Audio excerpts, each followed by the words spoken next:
विद्यार्थी मित्रांनो, नमस्कार. आज आपण भारतीय साहित्य विचार या अभ्यासक्रमाच्या संदर्भामध्ये पाठ्यघटक क्रमांक 2 साहित्याची प्रयोजने या संदर्भात विचार करणार आहोत. विद्यार्थी मित्रांनो, प्रयोजने या शब्दांचा अर्थ आपल्या सर्वांना परिचयाचा आहे.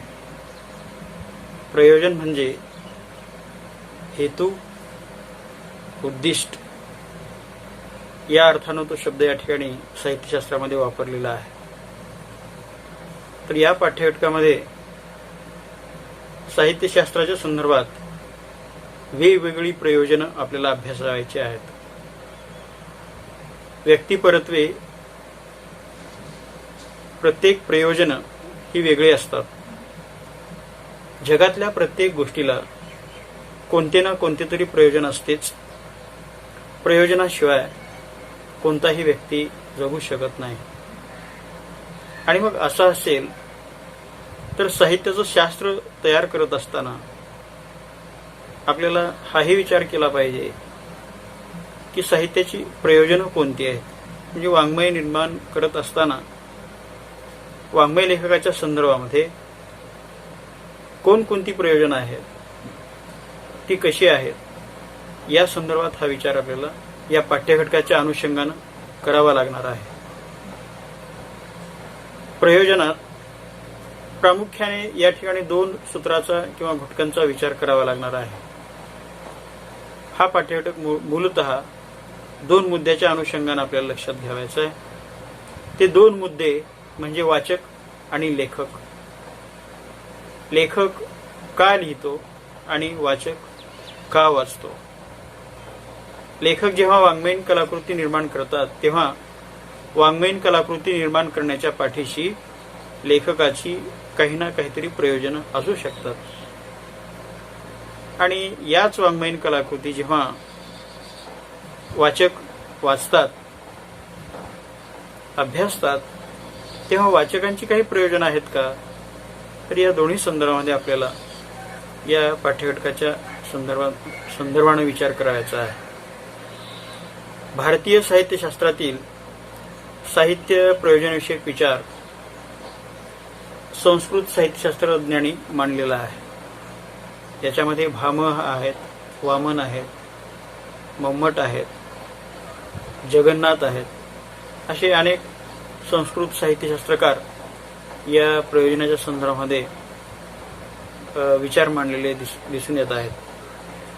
प्रथमतः आपण भामह यांची साहित्यविषयक प्रयोजने कोणती आहेत याचा विचार करूयात.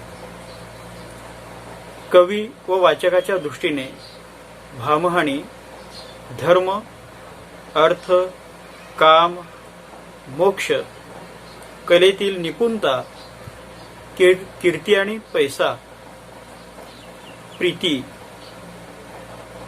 या दृष्टिकोनातून विचार केलेला आहे.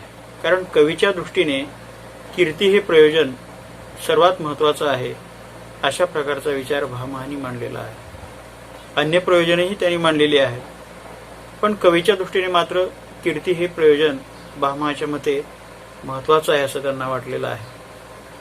त्यानंतर वामनांनी सुद्धा कवीच्या दृष्टीने 2 प्रयोजनं महत्वाची मानलेली आहेत. त्याच्यामध्ये प्रीती म्हणजे आनंद, आणि दुसरा आहे कीर्ती म्हणजे प्रतिष्ठा.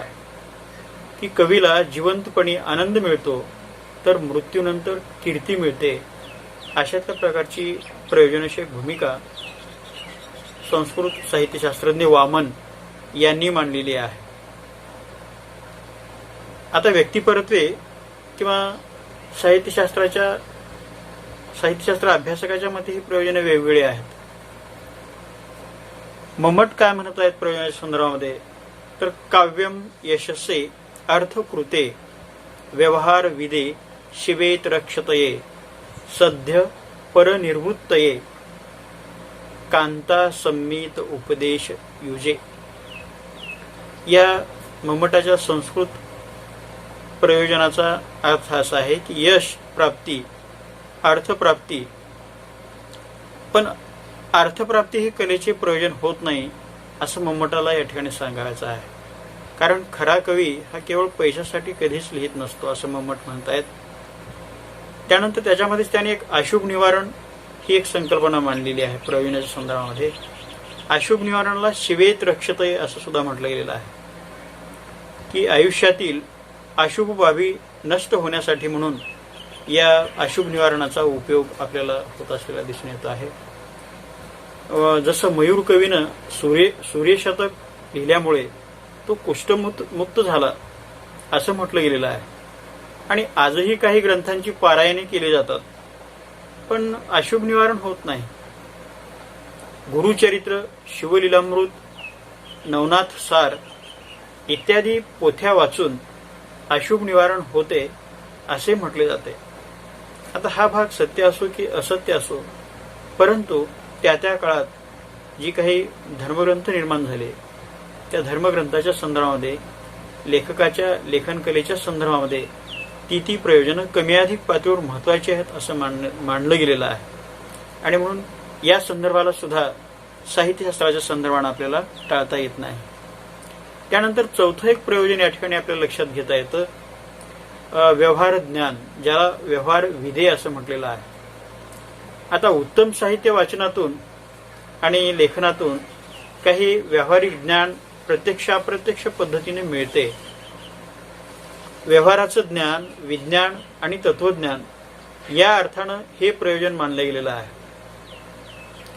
कोणतीही वाङ्मयीन कलाकृती ही पूर्णांशानं काल्पनिक नसते आणि पूर्णांशानं वास्तव पण नसते, परंतु जीवनातील घटित आणि अघटित अशा किंवा समेळ आणि सुमेळ अशा स्वरूपाच्या अनुभवाला साजेसं करण्याचं काम वाङ्मय लेखक आपल्या वाङ्मयीन कलाकृतीतून करत असतात आणि मग तिथं वाङ्मय निर्माण होत असतं.